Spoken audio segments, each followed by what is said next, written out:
Hello, my name is Emily Saxon, and for my engineering portfolio, I chose to make a website. It has officially been published, it is officially live. The link for it is up here. And before I did walk through my website, I really wanted to give the reasoning behind why I made this website. And to do that, I wanted to read you my About Me page that I chose to include so that viewers can know why I've chosen to make this website. I get that history can be boring. I want it to be exciting. For school, I was tasked with creating a product that benefited my community. As a volunteer in the children's area at my church, I knew I wanted my final product to help students living in a world filled with technology. My first thought was history, specifically the American Civil War. I've struggled through social studies courses. I still do. And the reason for it is that the information was boring. As ideas began to form in my head, I decided the best way to make the American Civil War fun and engaging was through a website. By adding a wow factor to the American Civil War, students would perform better in their classes. I didn't want to write a textbook. I wanted to write a story. I wanted to combine my love for writing and my yearning to help kids my age create a fun and engaging website. I want to take away the roadblocks and get people excited to wake up in the morning, go to school, and learn history. And I included this About Me page because I think it's really important for viewers to get to really know the author/owner of the website. And it was a suggestion made by my test subjects, and I thought, yeah, that would be really awesome. And so this is one of the pages on my website. I'm going to go back to the home page now. Here is my title, the title of my website, The American Civil War, and then a picture there. So here's my home page. I just have a couple pictures and then a sum up of the reasoning behind the website. And then this about is about the Civil War. And if you scroll down here, you can see this lovely chart. And it is showing viewers how terrible the war was, how many lives was lost in the war compared to other wars. And then it just gives a little description of the Civil War, kind of sums it up because I've really included important battles and important people. And so this basically sums it up, since people are only getting a key events in the Civil War. So you click on Pivotal Battles here, and I have a couple here that you can see. I chose the important. I was looking up battles because I used websites to contribute to mine. I decided to start with Fort Sumter, which is where the Civil War officially began, and then I did other battles that were listed as important. And then Appomattox Courthouse was where the Civil War officially ended. It was where Lee demanded surrender. And I thought that that was important. That wrapped up the Civil War, and the Fort Sumter started the Civil War, so I really wanted to include those as like the most pivotal battles that I have. And then this is what you find when you actually click on Pivotal Battles. And when I was creating my story, I loved to write. And when I was creating my website, I really wanted to do it in like a story format because I thought, how engaging would that be? Historical fiction is such a neat genre because it combines history, but it presents it in such a fun way. And I wanted to do something similar for my website. So this information right here is basically, what you're getting when you click to those links and what you're going to be seeing and what you're going to be experiencing. And, if people may see it, people may not. And I just don't want them to be confused as they're going through my website. I really want this website to make sense to them. So I'm just going to quickly scroll through the different pivotal battles. And I still want it to be educational. And so the part here that's italicized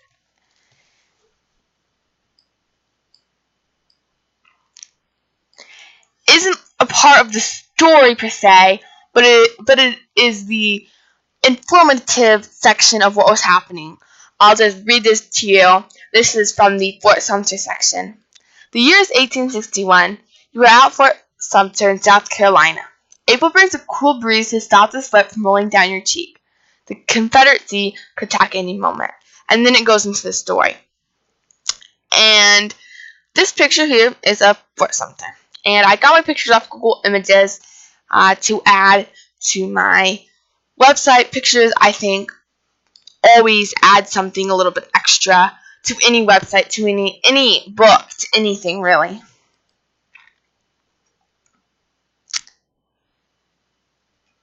So here's the first battle of Bull Run, Antietam,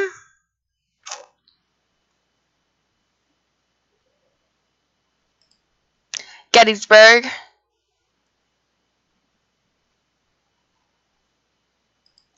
Appomattox Courthouse.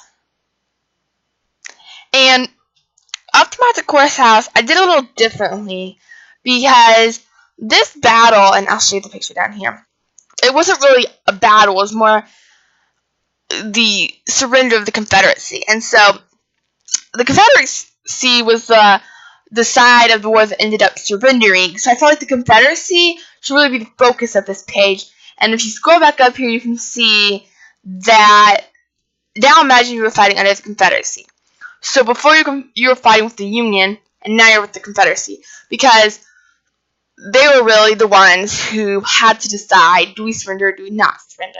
And so this page is just a bit different from the rest of my website pages, and I think that adds an even more unique twist to the website in a way.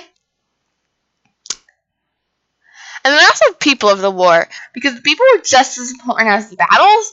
I have the president of the Union, the president of the Confederacy, the lead general of the Union, and then the lead general of the Confederacy. And these sections here, they're not as much as a story. This is really where you're going to get a lot of your information. And I still try to write it in a exciting way and just include key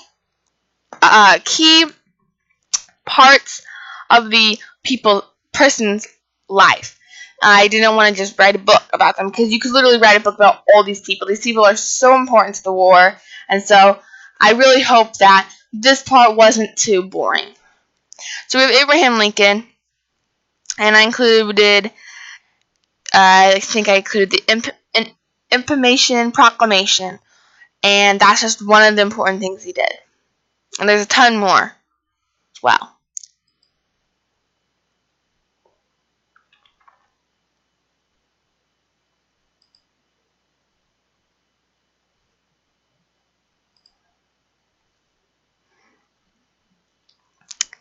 And that's the people of the war. And there is so many people that contributed to the war. And I'm going to go here and my sources. But I really included that because I could have gone on and on and on and on. I just mentioned 4 people. But to be honest with you, there are so many people that made an impact and truly helped the war. And that's just really amazing to me, because the war was only over the course of about 4 years. It's just amazing how many people. It's just amazing. And lastly, I have my sources, because I did not think of all this on my own. I've done a lot of research. I am fascinated with the Civil War, and so I've done a lot of research on my own.